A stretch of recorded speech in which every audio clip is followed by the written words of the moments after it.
Hello दोस्तों, स्वागत है डे 2 में। दुनिया का सबसे मुश्किल काम है सर्दियों की सुबह रजाई से बाहर निकलना। बाहर आकर देखा तो चारों तरफ कोहरा नजर आ रहा था और पेड़ के पत्तों पर भी ओस की बूंद जमी हुई थी। उसके बाद मुझे याद आया गर्म पानी लगाना था नहाने के लिए, तो मैंने फटाफट से वो से पानी निकाला और फिर बनाई मैंने ब्लैक कॉफ़ी। ब्लैक कॉफ़ी का मज़ा लेने के बाद करी मैंने भाभी की खाने बनाने में थोड़ी सी मदद। भाभी ने कर दिया मेरे टिफ़िन पैक और दी एक रोटी गौ माता को खिलाने के लिए। मैं फटाफट गौ माता को रोटी खिलाकर नहाने के लिए चल पड़ा और नहाने के बाद फटाफट से सर्दी इतनी तेज थी कि रूम में भाग के आया और तैयार होकर करने लगा पूजा।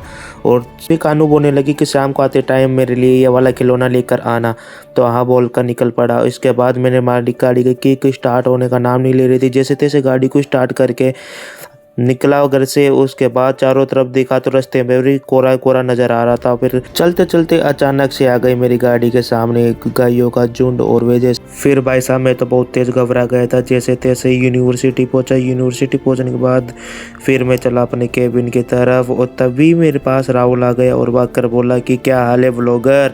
और फिर उसके बाद मैंने करी एक क्लास शूट और क्लास शूट करने के बाद तभी हो गया लंच का टाइम। और लंच फिर फटाफट लंच करने के बाद हमारे पास थोड़ा सा टाइम बच गया था, तो फिर हमने करी थोड़ी सी पंचायत और फिर चल दिए अपने अपने केबिन की तरफ। उसके बाद मैंने करी 4 क्रिएटिव डिज़ाइन और क्रिएटिव डिज़ाइन करते करते मुझे ये भी नहीं पता चला कि टाइम कब हो गया, 5 बज गए। और फिर मैंने फटाफट अपने सामान को पे करके निकल पड़ा अपने घर की तरफ। तो तभी रास्ते में मुझे पंकज मिला और पंकज बोला कि मेरी इन पतंगों को घर तक छोड़ दे। वो इस टाइम पतंग की दुकान लगा रहा है।